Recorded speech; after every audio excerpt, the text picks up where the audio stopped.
Hello friends, नमस्कार, प्रणाम, सत श्री अकाल, वनकम, अस्सलाम वालेकुम, नमो बुद्धाय, praise the lord. Welcome to our channel के सोल कॉन्शियसनेस।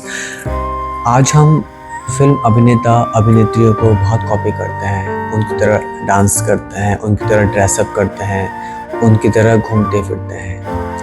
पर जो हमारे वंशज हैं, जो हमारे एंसेस्टर हैं, जो हमारे देवी देवता हैं, पीर पैगंबर हैं या अलग अलग धर्मों के धर्म संस्थापक हैं, उनके जीवन से हम कुछ सीख हासिल नहीं करते। थोड़ा बहुत पूजा कर लेते हैं, उनको पूज्य मान लेते हैं, तो सिर्फ उनकी पूजा करना काफ़ी नहीं है। हमको उनके जीवन से सीखना चाहिए और अपने जीवन में उसको अमल करना चाहिए। किस तरह से जीवन में उन्होंने संघर्ष किया, किस तरह का सात्विक जीवन उन्होंने बिताया है लोगों की सेवा के लिए, और किसकी उन लोगों ने भी पूजा की, किसकी वो ध्यान में मग्न रहा करते थे। ये सब बातें सीखने की है। आज हमको स्वयं को सुधारना है, हमको दैवीय गुण धारण करना है। ईश्वर हमसे गुस्सा नहीं होते हैं, ईश्वर हमको बहुत प्यार करते हैं, क्योंकि हमारा एक आत्मिक संबंध है ईश्वर से। यह आध्यात्मिकता ही सोर्स ऑफ इनकम है। खुद को एक आत्मा समझें, देह अभिमान से दूर रहें, स्वयं को एक आत्मा समझें और उस परमात्मा से योग लगाएं। सारे विकर्म पाप नष्ट हो जाएंगे। हम अपने कर्मों के आधार पर ही अच्छा या बुरा पाते हैं। हमको ईश्वर की याद की यात्रा में रहना है, अपने विकर्मों को, पापों को नष्ट करना है। और माया जो हम पे बार बार अटैक करती है, उसका प्रभाव भी हम पर नहीं पड़ेगा अगर हम ईश्वर की याद में बने रहेंगे। तो सृष्टि चक्र को भी अपनी बुद्धि में रखना है कि किस तरह से ये पुराना जीवन नष्ट हो जाना है और नया जीवन की स्थापना होनी है। ये संगम युग है। जिस तरह से 1250 साल सतयुग होता है, फिर 1250 साल त्रेता युग होता है, इसके बाद फिर आता है द्वापर युग 1250 साल, फिर आता है कलयुग 1250 साल। इस तरह से 5000 साल पूरे होने पर एक कल्प कहा जाता है। तो अब ये पुरानी दुनिया नष्ट होने के कगार पर है, यानी कि 5000 साल अब पूरे होने वाले हैं। यह बीच का युग है, संगम युग, जो कलयुग का अंत और सतयुग की शुरुआत का वक्त है। तो इस संगम युग में हमको ईश्वर को याद करके, पुरुषार्थ करके, ईश्वर की श्रीमत पर चलकर अच्छे कर्म करने हैं और ईश्वर की याद की यात्रा में रहकर अपने पुराने विकर्मों को, पुराने पापों को नष्ट करके अपने उस नए जीवन के लिए कर्म करने हैं। और उन अच्छे कर्मों के माध्यम से हमको प्रारब्ध की प्राप्ति होगी। आज हमको कर्म से ब्राह्मण बनने की जरूरत है, धर्म से ब्राह्मण नहीं, जाति से ब्राह्मण नहीं। यूँ तो ब्राह्मण कहने वाले लोगों का धर्म इतना भ्रष्ट है आजकल कि बिल्कुल जानवर की तरह जिंदगी यापन करते हैं, कुछ भी भोग लेते हैं, नशा, मांस, मदिरा, हर चीज़ का सेवन करते हैं और जनेऊ भी धारण करते हैं। तो इस तरह से बोलने वाले ब्राह्मण नहीं बनना है। आध्यात्मिक ज्ञान हासिल करना और उसको अपने जीवन में धारण करना और ईश्वर के रास्ते पे चलना, इसको बोलते हैं ब्राह्मण। आज हमको इस तरह के ब्राह्मण बनने की जरूरत है। सारे विकर्म विकारों को नष्ट करके सात्विक भोजन करते हुए हर तरह के नशे, मादक पदार्थों से दूरी बनाकर रखना, ये होता है ब्राह्मण जीवन। देवता स्वरूप बनने के लिए इस संगम युग में पुरुषोत्तम बनने के लिए पुरुषार्थ करें।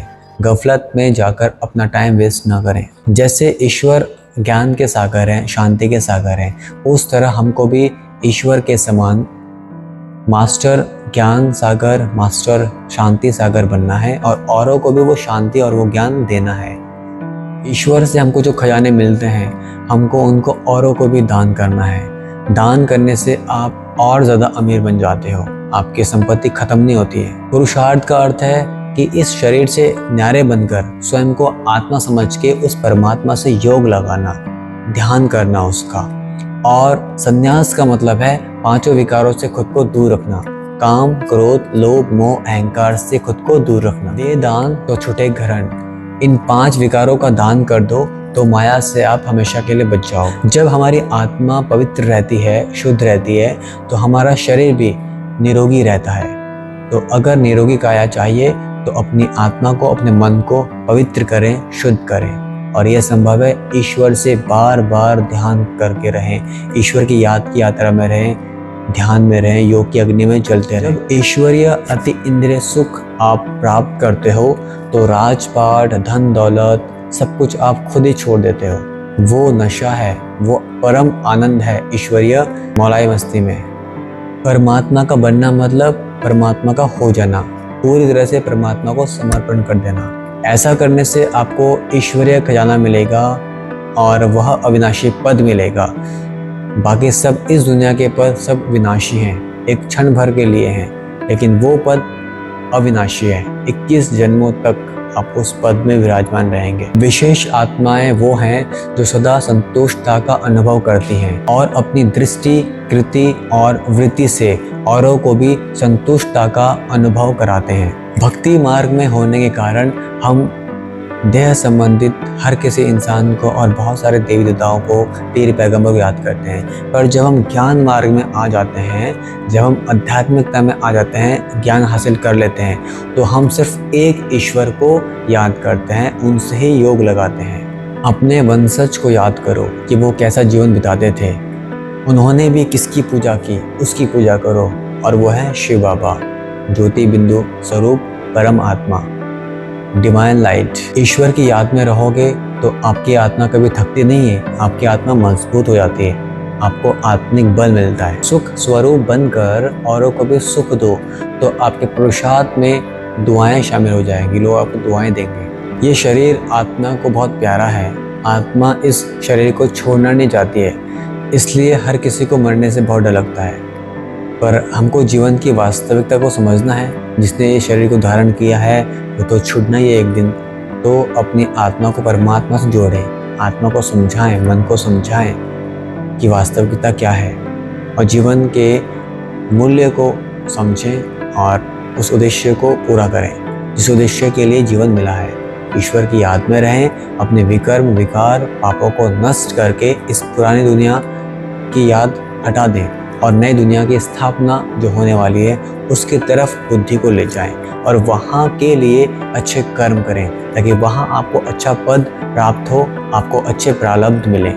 अब याद का आधार है प्यार। अगर प्यार में कमी तो याद एक रस नहीं रह सकती, और अगर याद एक रस नहीं रह सकती तो प्यार भी एक रस नहीं रह सकता। तो याद और प्यार दोनों से कनेक्टेड है।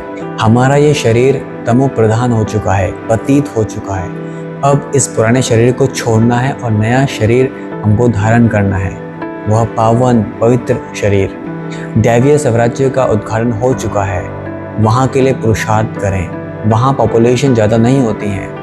उस सतयुग में जाने के लिए जो एक पॉपुलेशन की रिक्वायरमेंट होती है, जब वो पूरी हो जाएगी तो ये पुरानी दुनिया अपने आप समाप्त हो जाएगी। और वो वक्त आने वाला है बहुत जल्द कि जब ये पुरानी दुनिया, पतित दुनिया नष्ट हो जाएगी और वो नई दुनिया सतयुग दोबारा से स्थापित हो जाएगा। तो वहाँ जाने के लिए आपको कर्म करना है और बहुत ही कम समय है और बहुत ही कम लोगों की वहाँ पे रिक्वायरमेंट है। तो निश्चय बुद्धि बने, संशय बुद्धि न बने। अंधकार को मिटाने और काम और माया को हराने के लिए हमको ज्ञान रूपी अस्त्र शस्त्र की जरूरत है। ईश्वर की याद में रहने से हेल्थ और वेल्थ दोनों मिलता है और दोनों ही इस जीवन के लिए ज़रूरी है।